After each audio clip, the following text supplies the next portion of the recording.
সরকারের বিরুদ্ধে যে আন্দোলন হয়েছিল সেই আন্দোলনে কি জামায়াত ইসলামের একটা বড় ভূমিকা ছিল? তাদেরকে পথে করতে বাধ্য করা হয়েছে, তাদেরকে বিভিন্ন ধরনের লাঞ্ছনা বা গঞ্জনার মধ্যে দিয়ে যেতে হয়েছে, সেটা আপনি আসলে কিভাবে দেখেছেন?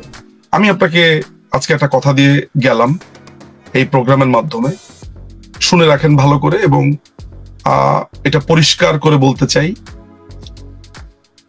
জামাতে ইসলামকে আমরা নির্মূল করে দেব। নির্মূল মানে বোঝেন? শেষ। Each and every single seats of Jamaat will be completely removed from Bangladesh. Completely. The first ever chance.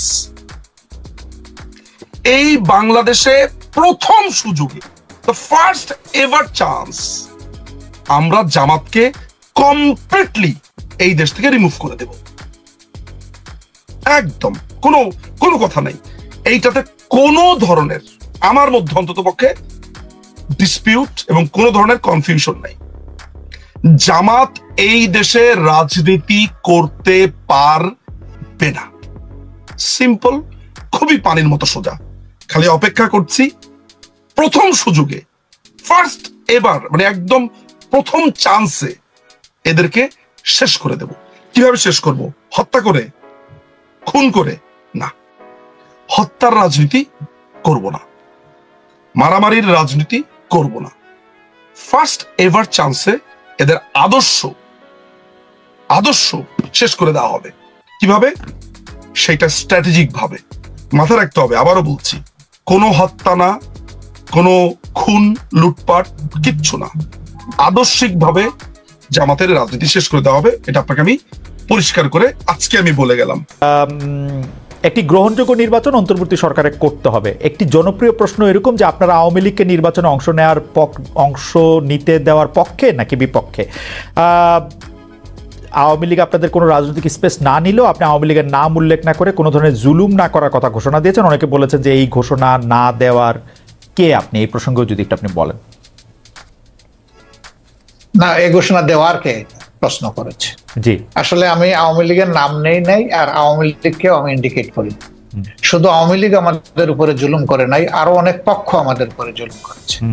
দল হিসাবে আমাদের উপরে যে জুলুমটা করা হয়েছে, যেমন ধরেন আমাদের নিবন্ধন কেড়ে নেওয়া হয়েছে, আমাদের প্রতীক কেড়ে নেওয়া হয়েছে, আমাদের অফিসগুলা সিলগালা করা হয়েছে, আমাদের শেষ পর্যন্ত তারা দিশাহারা হয়ে আমাদেরকে নিষিদ্ধ ঘোষণা করেছে।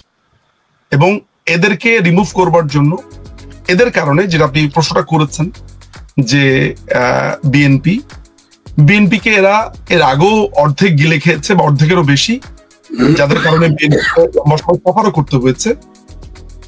আপনার খালেদা জিয়ার সাথে, বেগম খালেদা জিয়ার সাথে দেখা করুক আর যাই করুক না কারণ, হোয়াট এভার ইট ইজ, আমি আপনাকে পরিষ্কার করে বলে দেই, যদি বিএনপি জামাতকে ছেড়ে না আসে,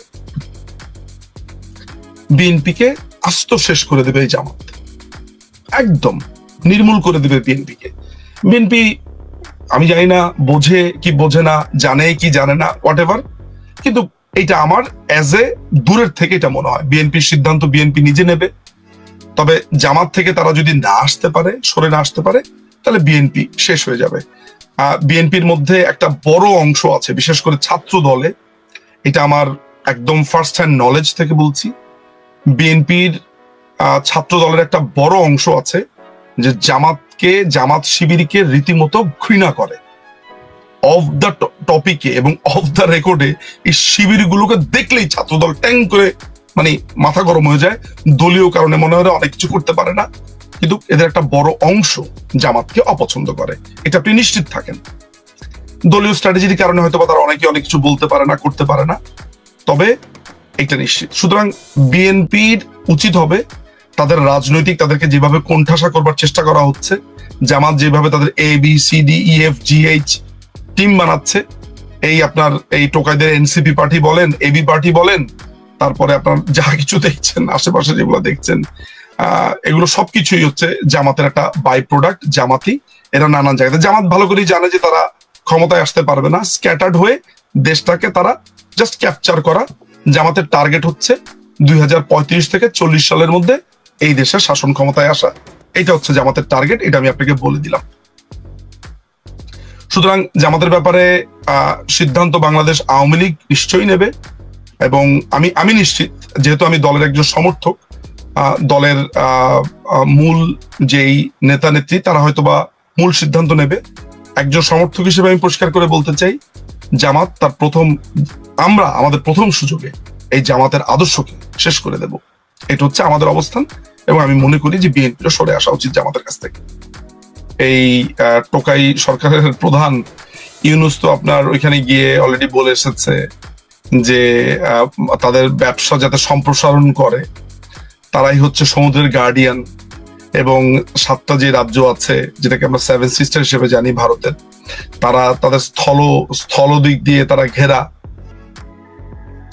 ফলে তারা ল্যান্ডলকড, এবং এই সুযোগ নেওয়ার জন্য চায়নাকে আমন্ত্রণ জানিয়েছে। এই ধরনের উদ্ভট এবং আজে বাজে কথার কারণে অলরেডি ট্রান্সশিপমেন্ট সুবিধা বাতিল হয়ে গেছে। প্রায় 2 থেকে 3 হাজার কোটি টাকার এক্সট্রা বোঝা বাংলাদেশের গার্মেন্টস সেক্টরের উপরে এসে পড়েছে। ভবিষ্যতে আকাশ সীমা বন্ধ হয়ে যেতে পারে, ভবিষ্যতে ব্যবসা বাণিজ্য বন্ধ হয়ে যেতে পারে, ভবিষ্যতে নানান ধরনের এম্বার্গো দিতে পারে ইন্ডিয়া আমেরিকা, বোথ দুই শক্তি, আমি তো বলবো এখন পরাশক্তি তারা। সুতরাং এই ধরনের অনেকগুলো রিপারকেশনের মুখোমুখি এই দখলদার বাহিনীকে হতে হবে, এবং এন্ড অফ দ্য ডেতে সেটা খারাপ দিকেই যাচ্ছে। আমি তো আগেই বলেছি, বারবারই বলেছি যে এই সরকারকে নিয়ে, এই দখলদার বাহিনীকে নিয়ে খুব বেশি কিছু বলবো না, কারণ তাদের সময় সমাগত। এগুলা কি নৃশংসভাবে এখান থেকে বিদায় হবে, আপনি অপেক্ষা করেন, দেখতে পাবেন। So I am quite certain about it. So এদেরকে নিয়ে আর বেশি দিন বলতে হবে বলে আমার মনে হয় না। যে যেভাবেই বলুক না কেন, বা আমি যেভাবেই বলি না কেন, না, এটা আসলে কোনো এখানে অপশনের জায়গা নেই। এটা একটি ইলিগাল সরকার, এটি একটি দখলদার সরকার, এবং যাকে আমি নাম দিয়েছি টোকাই সরকার। এগুলো টোকাই রাস্তার ছেলে, এরা গুন্ডা, বদমাস, চোর, হাঁস চোর, এরা জুতা চুরি করেছে, কমর চুরি করেছে, এগুলো আমাদের কাছে প্রমাণ সহ আছে। হাঁস মুরগি, গরু ছাগল চোর এরা। সুতরাং এদেরকে, বাংলাদেশের সংবিধানকে যদি আমি মানি, বাংলাদেশের সংবিধানে এই অন্তর্বর্তীকালীন সরকার নামে কোনো সরকারের কোনো অস্তিত্ব নেই। ফলে এটি একটি অবৈধ, এবং এই অবৈধ সরকারকে অবশ্যই দখলদার বাহিনী বলতে হবে, এবং এরা হচ্ছে চোর এবং টোকাইদের সমন্বয়ে এরা গঠিত এই দখলদার সরকার। আপনি যে কথাটা এখানে অবতারণা করেছেন সেটা হচ্ছে যে মুক্তিযুদ্ধের সমস্ত স্মৃতিফলক, সমস্ত স্মারক, সমস্ত কিছু এখানে একটা মিসিং গেছে। তারা 32 নম্বরটা যেভাবে গুড়িয়ে দিয়েছে সেটাও সেখানে আলোচনাতে আসবে। এটা আপনি যথার্থ বলেছেন, এবং আপনার ধারণাটাও সঠিক যে মুক্তিযুদ্ধকে তারা সম্পূর্ণভাবে যেটা করেছে, যে প্ল্যানটা করেছে, যে জামাতি প্ল্যানটা, সেটা হচ্ছে যে জামাত একটা দীর্ঘ সময় একটা গ্লানির মধ্যে ভুগেছিল, এখনো তারা ভোগে। সেটা হচ্ছে মুক্তিযুদ্ধের সময় তারা পাকিস্তানের পক্ষ নিয়েছে। তারা রাজাকার, আলবদর, আল-শামস, শাহিন ফৌজ, শান্তি কমিটি থেকে শুরু করে এরকম নানান ধরনের বাহিনী তারা তৈরি করেছিল, এবং বাংলাদেশের মুক্তিকামী মানুষকে খুন করেছিল। এরা সবসময় মনে করতো, বা এদের একটা দীর্ঘ সময়ের পরিকল্পনা ছিল, যেটা 54 বছরে এসে তারা কিছুটা, আমি বলবো যে কিছুটা তারা সফল হয়েছে। সেটা হচ্ছে যে মুক্তিযুদ্ধের সামনাসামনি এমন একটি কনসেপ্টকে দাঁড় করিয়ে দেওয়া, যেখানে মুক্তিযুদ্ধের সমান্তরাল বা তার থেকে এগিয়ে গিয়ে তারা সেটা বলতে পারে, এবং রাজাকার শব্দটাকে তারা অত্যন্ত নর্মালাইজ করবার যে হোল প্রক্রিয়াটা, তারা সেটা এতদিন চেষ্টা করেছে। এবং আমি মনে করি যে এই সময়টাতে এসে তারা যেই অবস্থা তৈরি করেছে, অ্যাপারেন্টলি আপনার মনে হতে পারে যে রাজাকার শব্দটাকে তারা মনে হয় প্রতিষ্ঠা করে ফেলেছে খুবই পজিটিভ হিসেবে। যদিও আপনি জানেন যে বাংলাদেশে এখনো মানুষ যখন গালি দেয়, রাজাকারের বাচ্চা বলেই গালি দেয়, রাজাকারই বলে। এবং পাকিস্তানি হানাদার যতই আপনি এসব বিহারি, এই প্রো পাকিস্তানিদেরকে আপনি লম্ফ করতে দেখেন না কেন, এখনো পাকিস্তানি মানি এই মুক্তিযুদ্ধের ভয়াল স্মৃতি, এখনো রাজাকার মানি সেই ঘৃণার একটা প্রতিশব্দ, সেই হিসেবেই ব্যবহৃত হয়। দেখেন, এরা একবার বলেছিল যে আমরা বঙ্গবন্ধুর ভাস্কর্য তারা নাকি ভেঙে ফেলছে, কারণ হচ্ছে নাকি ফেসিস্ট বলছে, বঙ্গবন্ধুকে ব্যবহার করেছে। আপনি যদি সেই কথাটাকে অন বোর্ডে নেন, আপনি যদি এই যুক্তির খাতিরে বলেন আচ্ছা ঠিক আছে, তারপর মুক্তিযোদ্ধাদের ফলক, তাজউদ্দিন আহমেদ, নজরুল ইসলাম, এদের ফলক, যখন আপনি এই প্রশ্নগুলো করবেন তখন দেখবেন সেখানে কোনো রা নেই, সেখানে কোনো কথা নেই, তখন নিয়ে আসবে ইসলাম, বলবে ইসলামে এগুলো হারাম। সুতরাং পুরো টার্গেটটা আসলে কোনো ফেসিস্ট এই ধরনের কথা বা টার্ম, এগুলো হচ্ছে শুধুমাত্র টেকনিক মাত্র। পুরো ব্যাপারটা হচ্ছে মুক্তিযুদ্ধ। একটা তথ্য দিই আপনাকে, একটু আপনি যে কথা বললেন, একজন হুজুর, আমি ঠিক ওনার নাম বলতে পারছি না এই মুহূর্তে, উনি দেখলাম ফেসবুকে ওনার একটা মেয়া, উনি একই প্রশ্ন করলেন আপনার মতো, যে যদি এটা হারাম হয়ে থাকে তাহলে বঙ্গবন্ধুটা কেন ভাঙা হলো, জিয়াউর রহমানটা কেন ভাঙা হলো না? জি, আপনি একদম একদম ব্যাপারটা এরকম। আপনাকে অসংখ্য দ্বিচারিতা দেখাতে পারবো, অসংখ্য কন্ট্রাডিকশন আমি আপনাকে দেখাতে পারবো, অনেক অনেক অনেক অনেক অনেক তথ্য। যেমন ধরেন সাম্প্রতিক সময় নববর্ষে আপনার যেই আপনার অবয়বগুলো তৈরি করা হয়, যেমন ধরেন বাঘ তৈরি করা হয়, হরিণ, মোরগ, মুরগি, অর্থাৎ আমাদের গ্রামগঞ্জের যে পশু পাখি আছে, গ্রামগঞ্জ থেকে আবহমান কাল থেকে যেসব কাছের গৃহপালিত পশুদেরকে আমরা চিনি, আমাদের রয়্যাল বেঙ্গল টাইগার বা মুরগি, মাছ আমরা যেটা খাই, মানে বাংলার একটা ঐতিহ্য, সেগুলো নিয়ে আমাদের বর্ষবরণের একটা প্রোগ্রাম হয়। দীর্ঘ সময় ধরে বলা হয়েছে যে এগুলো হারাম, এই ভাস্কর্য করা যাবে না। একসময় বলা শুরু করলো মঙ্গল শব্দটাকে বাদ দিতে হবে, এটা হিন্দুয়ানি কালচার, নানান ধরনের কিছু। অথচ সেই বর্ষবরণ উৎসবে যখন মাননীয় প্রধানমন্ত্রী শেখ হাসিনার একটি বিকৃত মোটিভ বা তারা অবয়ব তৈরি করবার চেষ্টা করলো, হ্যাঁ, যদিও সেটা অবয়বটা পুরা ইউনুসের মতো হয়ে গেছে, তো আলটিমেটলি এন্ড অফ দ্য ডেতে এই হুজুররাই কিন্তু, বা এই মৌলবাদীরা, সবাই না, যারা বলেছে শুধু তারা, ঢালাওভাবে সব হুজুরদেরকে বলিনি। সুতরাং যারা এই কাজগুলো করেছে, অর্থাৎ এই দ্বিচারিতা করেছে, এরা প্রত্যেকেই এখন তাদের জবানটা, মুখটা তারা জিপার দিয়ে আটকিয়ে বসেছিল এবং তারা কোনো ধরনের এটা নিয়ে কথাবার্তা বলেন। এ থেকেই প্রমাণিত হয় যে এদের যে সিলেক্টিভ চেঁচামেচি, এদের যে সিলেক্টিভ ইসলাম এবং এদের যে সিলেক্টিভ ধর্ম বা এদের যে উচ্চারণ, সেটা এবার পরিষ্কার হয়ে গেছে। বাংলা 1432, ইংরেজি 2025, এটা আমাদের মাথাতে থাকবে। ভবিষ্যতে যখন এটা নিয়ে কথাবার্তা বলা হবে, তখন আমরা রেফারেন্স সহ কিভাবে জবাব দিতে হয় সেটা ভালো করেই এবার আমরা জেনে গেছি এবং বুঝে গেছি, এবং এই সময়ের মুখোমুখি এদেরকে একদিন আনা হবে। ভবিষ্যতে যদি তারা কখনো বাঙালিয়ানা, বাঙালির উৎসব এগুলো নিয়ে একটা শব্দ কখনো উচ্চারণ করে, তখন আপনি বোধহয় আপনার নিশ্চয় নজরে আসছে যে একটা অংশ, হুজুরদের একটি অংশ কিন্তু শোভাযাত্রায় অংশগ্রহণ করছেন এবং কেউ কেউ ইলিশ পান্তাও খেয়েছেন। এখন এতদিন এগুলো হারাম ছিল, এখন এগুলো খুবই আরাম হয়ে গেছে, এখন এগুলো খুবই ভালো একটা ব্যাপার হয়ে গেছে। সো যারা বাংলাদেশের মানুষ, তারা বুদ্ধিমান, তারা নিশ্চয়ই বোঝেন, সাধারণ মানুষজন এবার নিজের চোখেই দেখলেন যে যেগুলোকে এত বছর ধরে হারাম, তার মানে হচ্ছে যে পুরো ব্যাপারটা হচ্ছে যে আপনার সাথে আমার পায়ে পা পরে একটা ঝামেলা লাগাতে হবে। হ্যাঁ, আপনি এই কালারের শার্ট পরেছেন কেন, আপনার বোতাম এমন কেন, আপনার হাতে ঘড়ি কেন, আপনার চুল এভাবে আপনি আঁচড়েছেন কেন, মানে আপনার সাথে আমার পায়ে পা বাঁধিয়ে ঝগড়াটা করতে হবে, আমি তখন একটা ছুতা বের করেছি। এই হচ্ছে পুরো হোল ঘটনা।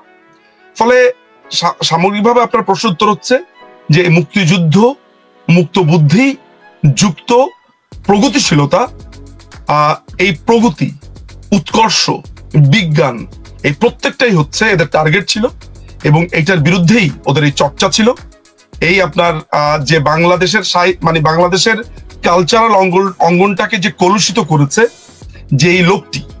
যেই লোকটি এই মোস্তফা সরোয়ার ফারুকী, তাকে বসিয়েছে কালচারাল উপদেষ্টা হিসেবে।